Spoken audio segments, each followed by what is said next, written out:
Hi friends, welcome back to our channel.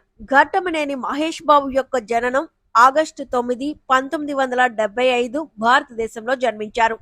ఈయన Telugu cinema నటుడు. ఇతను ఘట్టమనేని కృష్ణ గారికి మరియు ఇందిరాదేవికి జన్మించారు. కృష్ణ గారి రెండవ కొడుకు అయిన మహేష్ బాబుకు చిన్నప్పటి నుంచి కృష్ణ గారి సినిమాలు అంటే ఇష్టం. సినిమాలు ఎక్కువగా ఇష్టపడడం వలన కృష్ణ గారి సపోర్ట్ వలన సినిమాల్లోకి రావడం జరిగింది. Mahesh Babu Saint Bede's Anglo Indian higher secondary school చెన్నైలో తన హై స్కూల్ విద్యను చదివాడు. ఆ తర్వాత లయోలా కళాశాల చెన్నైలో తన కళాశాల విద్యను చదివాడు. ఇదే కళాశాలలో తన బ్యాచిలర్ ఆఫ్ కామర్స్ ను పూర్తి చేశాడు. మహేష్ తొలిసారిగా 4 ఏళ్ల వయసులో నీడా చిత్రంలో నటించారు. ఈ సినిమా 1979 రిలీజ్ అయింది. ఆ తర్వాత తన తండ్రి సినిమాల్లో చైల్డ్ ఆర్టిస్ట్ గా పలు చిత్రాల్లో కనిపించాడు. అలాగే కొడుకు దిద్దిన కాపురం సినిమాలో కూడా తన తండ్రితో కలిసి సినిమాల్లో నటించాడు. అప్పట్లో మరికొన్ని సినిమాలు కూడా చేశారు. ఆ తర్వాత వచ్చిన రాజకుమారుడు సినిమాలో హీరోగా నటించారు. ఈ సినిమాకి కె రాఘవేంద్రరావు దర్శకత్వం వహించారు.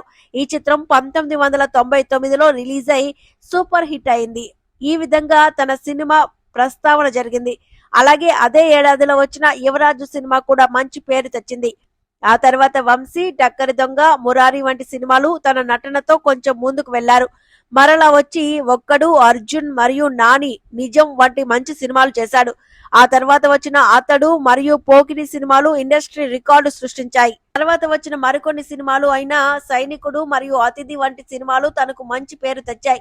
ఈ విధంగా తాను వరుసగా సినిమాలు చేసుకుంటూ ముందుకు పోయాడు. ఆ తర్వాత దూకుడు మరియు బిజినెస్ మ్యాన్ మరియు సీతమ్మ వాకిట్లో, సినిమాల చెట్టు సినిమాలు వంటి అన్ని చిత్రాలు మంచి కలెక్షన్ లో ముందుకు సాగాయి. మరికొన్ని రోజుల తర్వాత శ్రీమంతుడు, భరత్ అనే నేను, మహర్షి, సరిలేరు నీకెవరు వంటి సినిమాలు వరుసగా హిట్ సాధించి మంచి వసూలు సాధించాయి. ఆ తర్వాత ఈ మధ్య కాలంలో వచ్చిన సర్కార్ వారి పాట సినిమా కూడా మంచి హిట్ సాధించింది.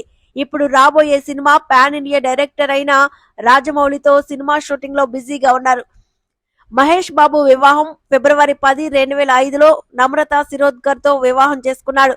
2005 ఫిబ్రవరి 10న ముంబైలోని మారియట్ హోటల్లో అతడు షూటింగ్ సమయంలో వీరి వివాహం జరిగింది. నమ్రత శిరోద్కర్ కొన్ని సినిమాల్లో కూడా నాయికగా నటించింది. మహేష్ బాబుకి నమ్రత శిరోద్కర్ కు 2 పిల్లలు. వారి పిల్లలు కూడా ఎంతో సంప్రదాయంగా పెరిగారు. వీరి కూతురు పేరు సితార ఘట్టంనేని, కొడుకు గౌతమ్ ఘట్టంనేని. సితారకు సంప్రదాయ నృత్యాలు అంటే చాలా ఇష్టం మరియు పెయింటింగ్ అంటే కూడా ఇష్టం. గౌతమ్ ఘట్టంనేని 2018లో తనకు ఇష్టమైన స్విమ్మింగ్ కోచింగ్ ను ప్రారంభించాడు. అలాగే తెలంగాణ రాష్ట్ర స్విమ్మింగ్ లో టాప్ 8 పోటీ స్విమ్మర్లలో అతను తన స్థానం సంపాదించాడు.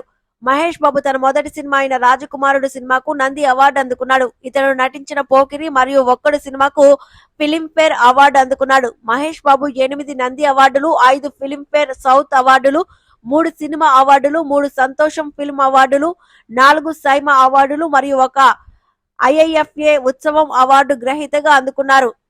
మహేష్ బాబు నటించే ప్రతి సినిమాకు దాదాపు 55 కోట్ల రూపాయలు తీసుకుంటారు.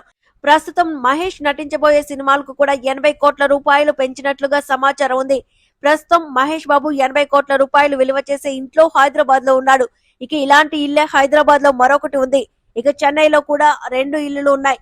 వాటి విలువ సుమారు 100 కోట్ల రూపాయలు ఉంటుంది. ఇక మహేష్ బాబు షూటింగ్ సమయాల్లో వాడే క్యారవాన్ విలువ 35 కోట్ల రూపాయలు. ఇక మహేష్ బాబు దగ్గర 3 ఖరీదైన కార్లు ఉన్నాయి. బంగారం, ప్లాటినం, సిల్వర్ విషయానికి వస్తే 10 కేజీల పైన ఉంటుందట. మొత్తం ఆస్తి విలువ కలిపితే దాదాపుగా 8,000 కోట్ల రూపాయలు పైనే ఉంటుందని తెలుస్తోంది. మహేష్ బాబు తన మొత్తం సంపాదనలో 25% వరకు చారిటబుల్ ట్రస్టులకు విరాళంగా ఇస్తున్నాడు.